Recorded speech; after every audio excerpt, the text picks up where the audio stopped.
Hey, what's up, guys? It's me, Floyd AM, aka Freebase Floyd, aka Floyd the Royd, and today we are back at it again with another movie review for you. This time around, we're doing Midsommar, which was released July 3rd, and is directed by Ari Aster, who also did Hereditary last year. So if you saw Hereditary, I think you'll be a shoo-in for this movie because they are very similar in tone, and they're both pretty good. But as far as Midsommar is concerned, this is a movie about a group of college friends who are traveling to Europe for a trip to visit one of their friends' communities where about 100 people live. So that right there tells you something should be wrong. But when they get there, they do some drugs, they get faded, and then chaos ensues like it would in real life, right? I don't know. Am I doing random drugs with people I've never met before? Maybe, maybe not. But in this movie they do, and it goes terribly wrong for them, which is to be expected. One of my main things about movies like this is us as an audience, we come in knowing that bad stuff's gonna happen to these people, and we're in some cases hoping it happens in the worst way. Think Saw with those traps that are in those movies. You definitely know it's gory, you know what you're getting into, and you know that these people are gonna get messed over. So same thing here with Midsommar. One movie I would definitely say it reminds me of is Hostel.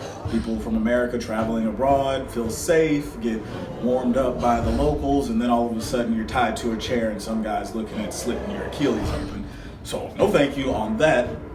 But as a whole, this movie definitely does a great job with its pacing, storytelling, and my favorite thing about the movie is going to have to be the cinematography and just the way it's put together and edited. There's a lot of scenes in this movie where they give you the most they can with the acting, the scripting, but mainly the actual cinematography is what brings it to life for me. There's lots of vibrant colors, there's lots of light when they're outside.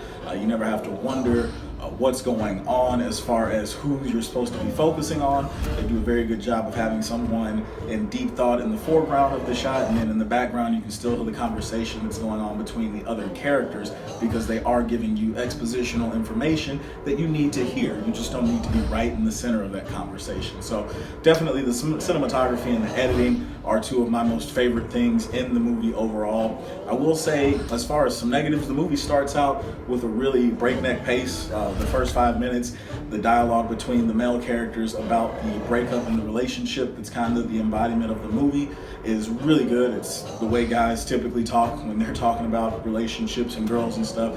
And it's not real raunchy. They're not talking about sex the whole time, but it is brought up.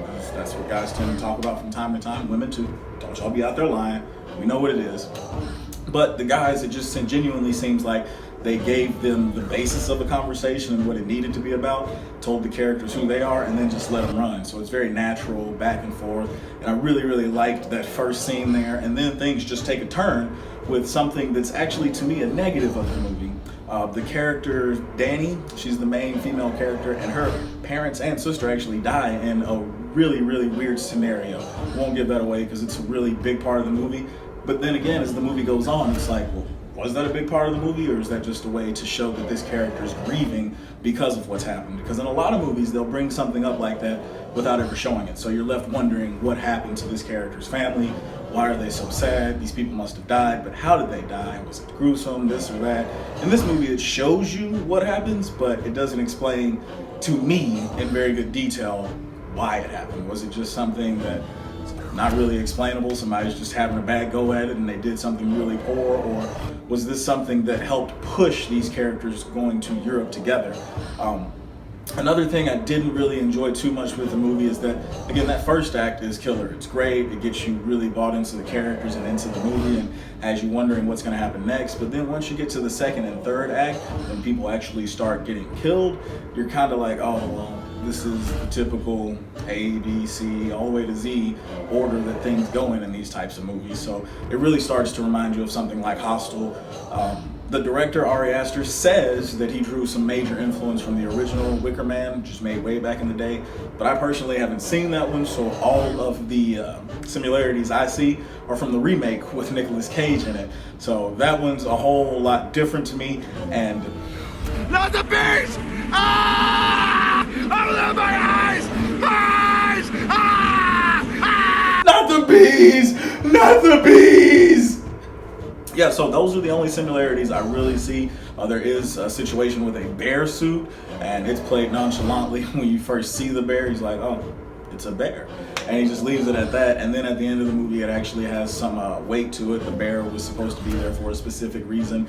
So, like I said, the second and third act just kind of hit that stride of, okay, we're in full horror movie mode right now, and everything has to happen in this specific order so that we know what's going on and how it's going to get to the ending, which in Hereditary, it was a little different. We were kind of left guessing most of the time, like, wait, what's going on? Is this real? Is that not real?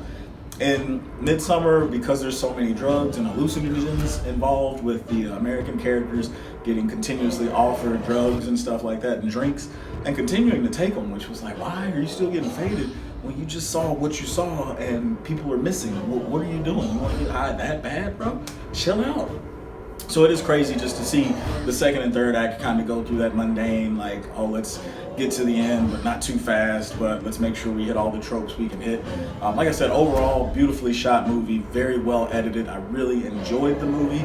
It's just the way that it ended was a little rough for me, and it left me like kind of wondering what in the world, why would they do that? Why would it happen this way? Why wouldn't this person try something different? Why wouldn't the one black character in the movie fight to do something different or to get out of there instead of doing what he did? So it's just a lot of like head scratching moments for me, but I always have to think, okay, I'm an audience member watching this movie. I came here to see a horror movie, so I know bad things are going to happen to these characters.